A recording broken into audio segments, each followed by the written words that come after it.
Our reading this evening is Colossians chapter 3, starting from verses 18. Wives, submit yourselves to your husbands as is fitting in the Lord.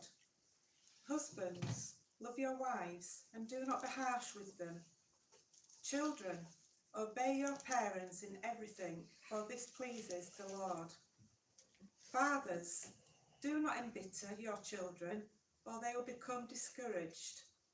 Slaves, obey your earthly masters in everything, and do it not only when their eye is on you and to curry their favour, but with sincerity of heart and reverence for the Lord. Whatever you do, work at it with all your heart, as working for the Lord and not for human masters, since you know that you will receive an inheritance from the Lord as a reward. It is the Lord Christ you are serving. Anyone who does wrong will be repaid for their wrongs, and there is no favouritism. Masters, provide your slaves with what is right and fair, because you know that you also have a master in heaven.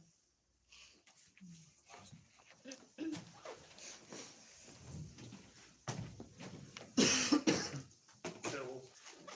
I wanted to start this evening with a picture. The question is, who remembers this? Does anyone recognise this? There's some nods, there's some very blank faces, which will tell me something about who's involved in social media. So, for those who don't know, this in 2015, this took over the internet for about a month. This is called The Dress. This picture on the left took over the internet, and the reason it took over the internet was because it sparked a huge debate about what colour the dress is.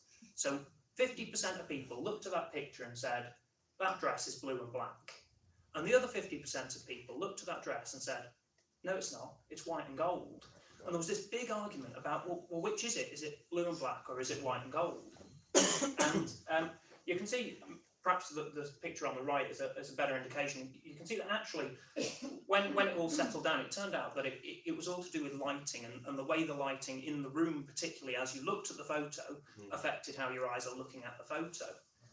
And you can see on the right hand side of the woman on the right, it kind of looks more white and gold, and on the left hand side in the shade, you can see it's black and blue. And I found this a really helpful kind of analogy for kind of myself over the last sort of 6 years since, or 6 or 7 years since it was viral, just to illustrate to me how much our surroundings affect the way we see things. And I just think it's amazing that two people can look at the same picture and the way the world around them interacts with them means that they see completely different things. You know, it literally colours the way we see the world. And I think that very often we can have a very similar thing with our culture and the Bible, right? We are surrounded by a certain view and a certain culture. And sometimes when we come to the Bible, we can't help but bring that culture with us and read the Bible with that particular context. And I think that these few verses that we're going through tonight are a really prime example of some verses that actually at times clash with the culture that we're in and we find quite difficult. So what I'm hoping to do this evening is to kind of chat a little bit about some of the cultural challenges around it and hopefully remove some of the cultural baggage that we're going to bring to the table and get to the root of, well, what is Paul actually trying to tell us? What is he trying to communicate to the church in Colossae? And then we'll kind of drill into, well, okay, what practical application is there for what Paul is saying? So hopefully that is all right. So just a bit of an overview of the passage. So the passage, broadly speaking, is split into 3 pairs of commands. So you've got commands to wives and husbands, then you've got commands to children and fathers, and then you've got commands to slaves and to masters. And then sort of in the middle, you've got this slightly odd couple of verses that is for everyone, that's sort of wedged between slaves and masters. And for most of us, probably some of the instructions are quite comfortable, and certainly from a cultural perspective, some of them are very comfortable. Yeah, okay, children obey your parents. That's not a really controversial thing in our society. But there's a couple, and these are the 2 that I've picked out that actually they kind of clash with our culture, and we can find them quite difficult, really. And one of them, obviously, wives, submit to your husbands, and the other one, slaves, obey your earthly masters. And in both of these, they're so against the culture that we live in today that we can find them really difficult. And as I was reflecting, I think really there are two responses that we kind of typically would see to these verses. One of them goes a little something like this. All this is really complicated stuff, and actually there's probably deep theological debates to be had about what exactly submission means, or what exactly slavery was, and rah, rah, rah. And so really, this is to be left for biblical scholars and theologians. This is difficult stuff, complicated stuff, and so it's in the realm of academia. You know, these are complicated concepts, and it's for university professors and pastors with PhDs to deal with. The other response, I think, is these verses make me feel quite uncomfortable. I don't like the way they sound, I don't like the way they feel, and so I'll just step away from them and ignore them, and I'll focus on the passage before and I'll focus on the passage after, but I'll try to avoid going too much into the detail of this, because actually it makes me feel uncomfortable. I don't like it when the Bible talks about slavery. That makes me feel uncomfortable, because it's so culturally at odds with the culture that we're in. And so I think that they're kind of two dangers that we have in these passages.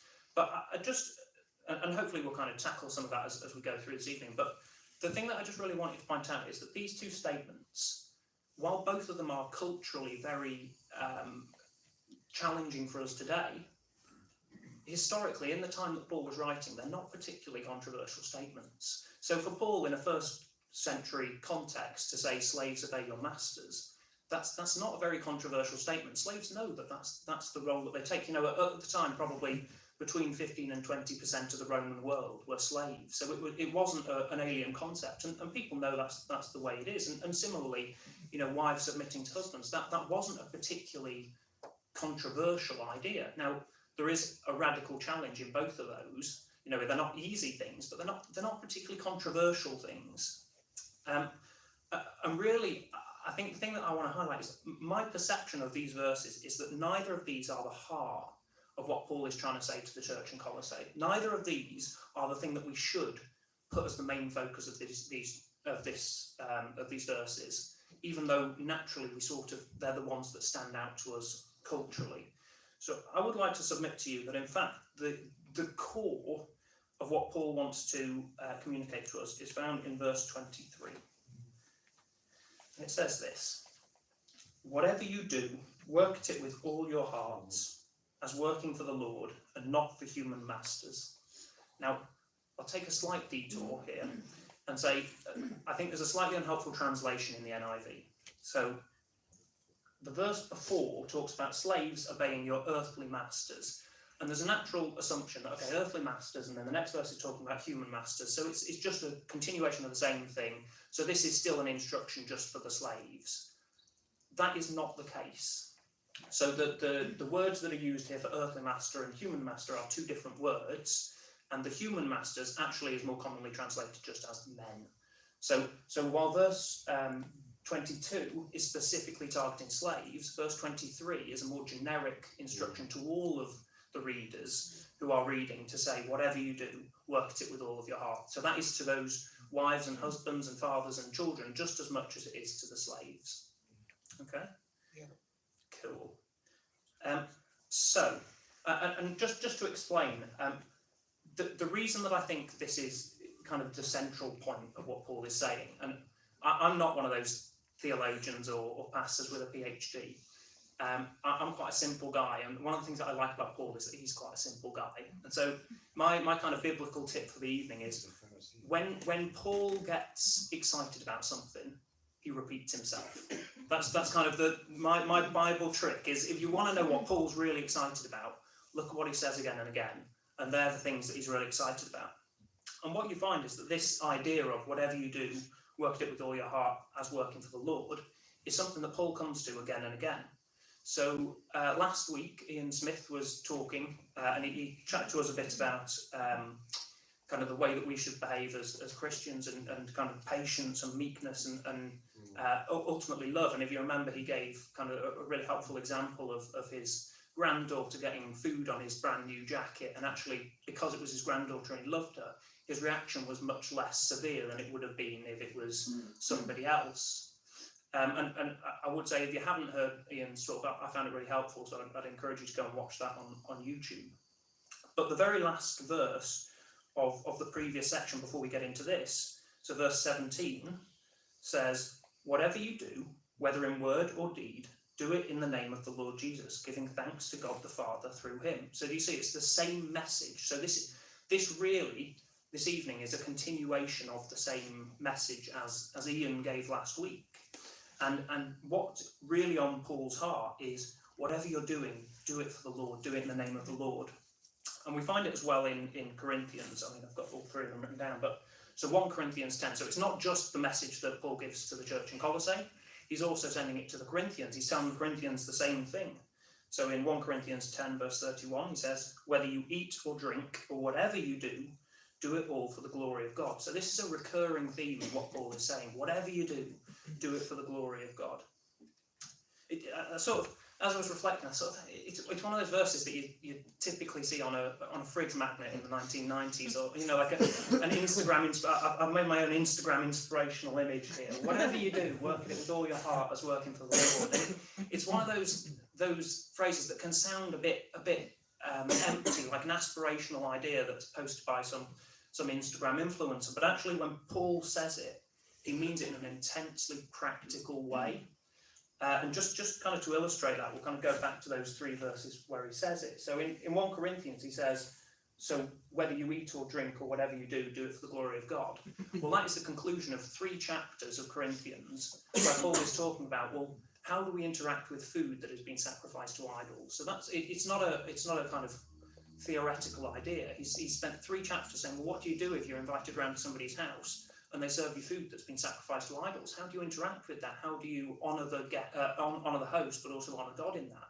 And his conclusion is this verse here: whatever you do, whether you eat or drink, whatever you do it for the glory of God. So it's an intensely practical idea. And again, we saw it in Ian's passage last week, where actually there was an intense practicality around, we should be patient, we should be loving, and we should be thankful to God.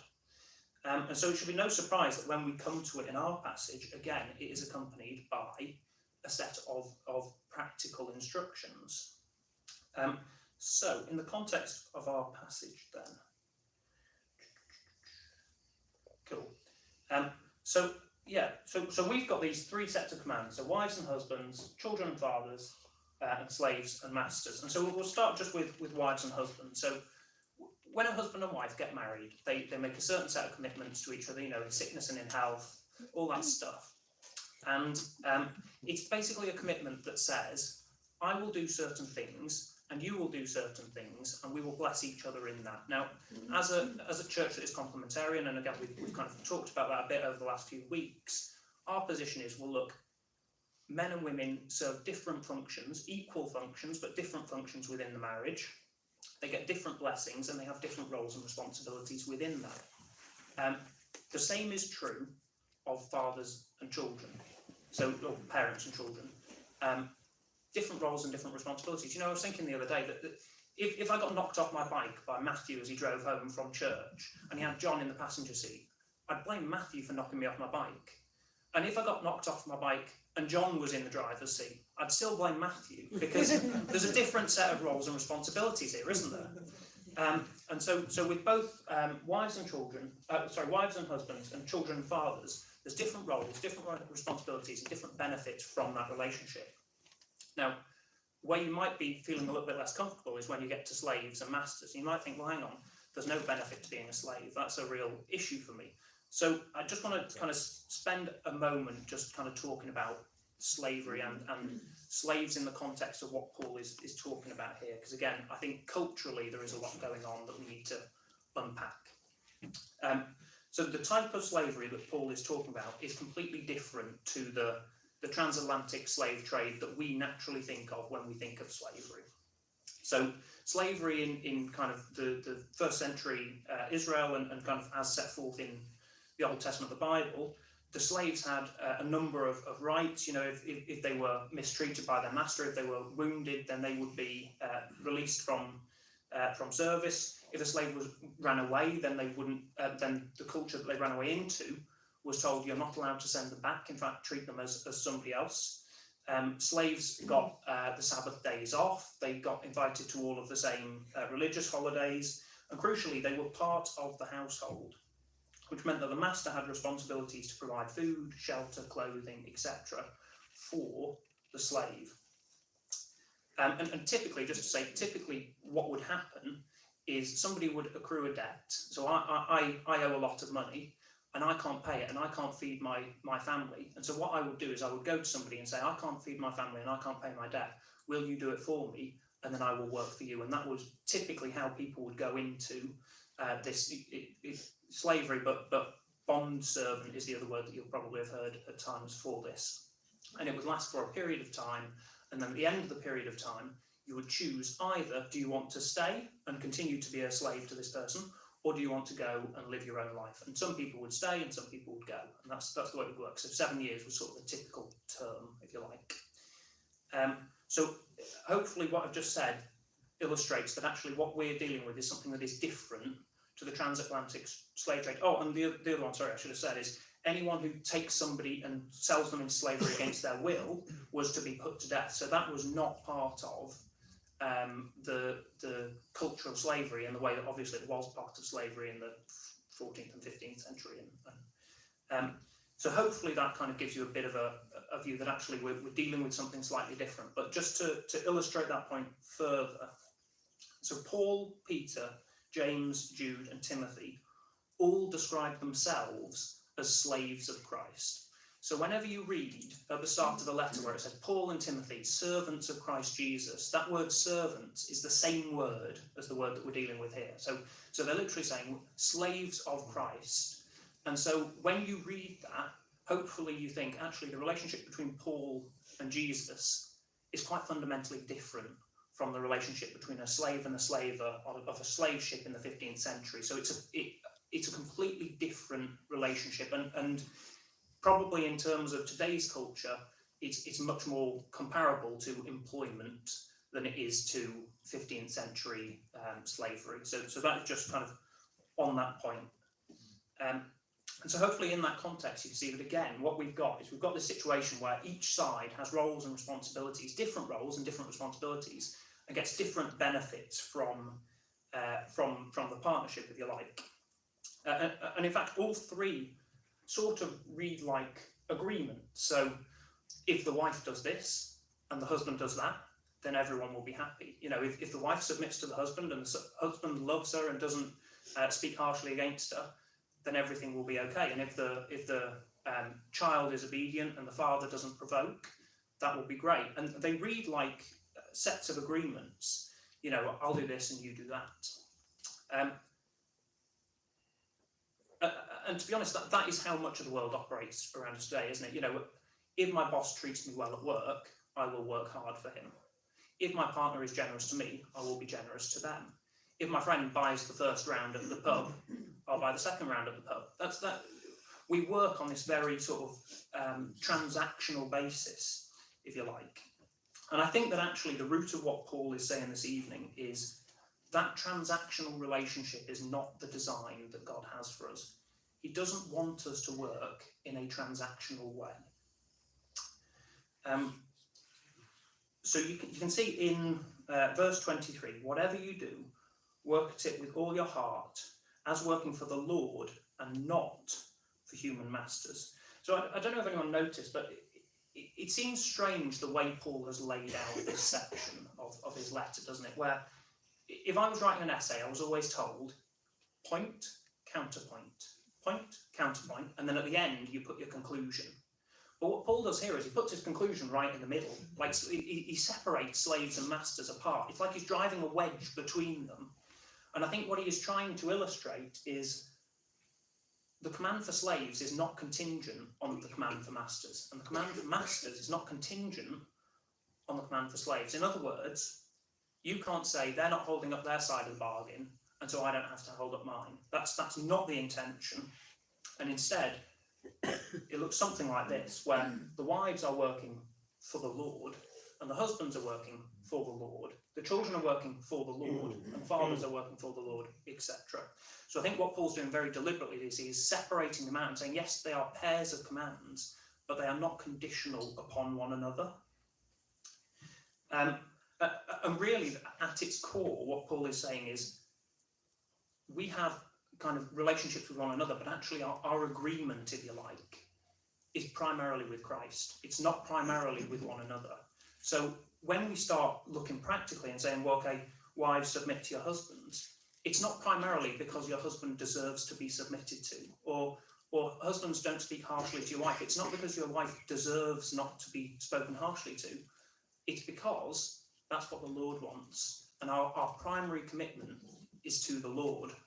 And I think that's really important because we are all sinful, right? And so there will be times where if we were just working on this transactional basis where the wife does this and the husband does that and everyone lives a happy life, well, sooner or later somebody falls short of that standard, don't they? Somebody speaks a harsh word, and as soon as that happens, the agreement breaks down. Well, you haven't held up to your side of the bargain, so why should I hold up to my side of the bargain? And I think we see that quite a lot in the ways that we argue. You know, whenever we argue, you tend to hear lots of things like, well, he did this, but yeah, but you started it, you did it first. If you'd just done that, then I wouldn't have done this. And that is not an acceptable way for Christians to argue. That is not a sufficient explanation. If I do something wrong, it's not enough to say, well, my wife started it. She did something wrong first, and then all I did was I followed in suit, because my relationship, my primary agreement is with Christ. And so I behave the way I do, not because my wife behaves well or badly, but because I know that Christ always keeps his side of the deal. I know that Christ always honours his side of the bargain, and therefore we are called to do likewise. And yeah, like I said, in practical terms, I think Peter says it very well, and I won't try and beat him, so I'll just read him. 1 Peter 3 verse 9 says, "Do not repay evil with evil, or insult with insult. On the contrary, repay evil with blessing, because to this you were called, so that you may inherit a blessing." Repay evil with blessing, and that ultimately is the call. Do you see what Peter's saying is the same as what Paul is saying, is that actually, if the other person in our partnership doesn't hold up to their side of the deal, it's still my responsibility to bless them. It's still my responsibility to serve them and to honour them, not because they deserve it, but because God wants me to, and because God deserves it. And I think if we follow that approach, it fundamentally changes our relationship. You know, I was reflecting on the world, and I think a lot of the issues that we see at the moment are because people treat relationships so transactionally. You know, when you see increasing divorce rates and broken families and broken relationships, so often it's because it just wasn't working out for me anymore. I just didn't feel it anymore, or even, you know, at its root, more fundamentally, I mean, historically with husbands and wives, each one served a purpose. That was, you know, the man would go out and earn, and the woman would stay home and look after the children. Well now society has advanced, and now we've got contraception, and people have abortions and whatever. So actually, maybe the husband doesn't need the wife, because he doesn't. If he doesn't want the kids, he doesn't have to deal with the kids. That's fine. Or the wife doesn't need the husband to provide for her while she's pregnant, because we've got social security that's in place to provide that for her. And so, because we no longer have that transactional need, the relationship breaks down because it's not built on anything firmer. That's all it is transactional. And I think that is where a lot of the issues that we see come from. And that is why we as a church and as Christians need to not be transactional in our relationship, but actually need to be serving one another in a relationship, because our primary point of contact is God. And I think just a couple of kind of thoughts in finishing, really. I think the natural conclusions, or the natural questions that probably pop into our mind quite quickly are, well, okay, if that's the deal, if my primary deal is with God and not with my wife or with my child or whatever, then what's in it for me? What's my side of, you know, if I hold up my side, then what happens to them? Again, transactional, wrong, but Paul has an answer to it. And the second question I think that we face is, well, what if my partner doesn't do their part still? And again, you see that transactional idea, but they're the two natural responses that I think we have, and Paul, thankfully, has an answer to both of them. So they're the two questions. What's in it for me, and what if my partner doesn't do their part? And so Paul answers it in the final two verses of chapter 3.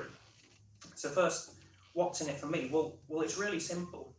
Since you know that you will receive an inheritance from the Lord as a reward, it is the Lord Christ that you are serving. So So what Paul says is, look, it's not about what you get from your wife. What you should be focused on is what you get from the Lord, what he has blessed us with.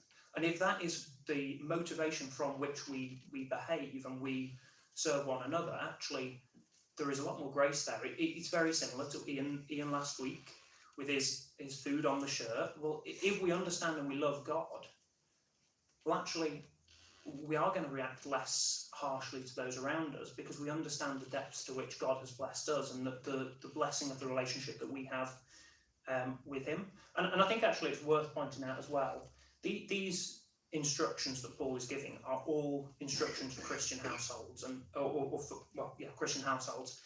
And it's important to recognise that there are some really difficult relationships that people have, and there's some real challenge in that. And I think part of what Paul does in verse 24, which is really powerful, is he uses that word inheritance. So, he could say anything. He could say, because Christ died for you. But what he says is you will receive an inheritance from the Lord. And that really speaks to the idea that we have been adopted into Christ's family, that we are co-heirs with Christ, that we are part of a household that is run by the Lord, and he does things differently. And so I think there is a real hope in that the relationships that we're in, and there's difficulties in this world, and there are real complexities, but actually that we have a hope that one day we will be in eternity with the Lord, and he will run the household, and it will be a blessing, and it will be beautiful, and it will be as he designed it to be. So then the second part, well, what if my partner doesn't do their part? Basically, what Paul says is, that's God's problem. So he says, anyone who does wrong will be repaid for their wrongs, and there is no favouritism. What he's saying is, look, God is the judge. Don't take things into your own heart. Don't build up bitterness because they're not honouring you the way that they should be honouring you, or they're not fulfilling their part to your satisfaction. Look, let God work it out. Let God work it out, because all that we're responsible for is a relationship that we have with God and serving him. And that primary agreement, and not breaking our part of that primary agreement. And if your partner or your child or your parent or whoever isn't following the same, singing from the same hymn sheet, if you like, God will deal with that. So really, I think the core of the question is, do you trust the agreement that you've got with God? Do you trust that God will deal with it? And can you lay that down and say, okay, it's really annoyed me what they've done this week, what my boss has said this week. I'm going to lay it down because God will deal with that.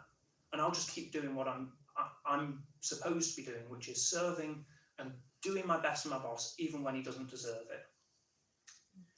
So that is kind of food for thought, hopefully. I've got a couple of questions. One final thing that I think just anecdotally I think is quite interesting is, I don't know how many of you are involved in small groups, but 3 or 4 weeks ago we had work and rest as one of the themes as we were going through that book.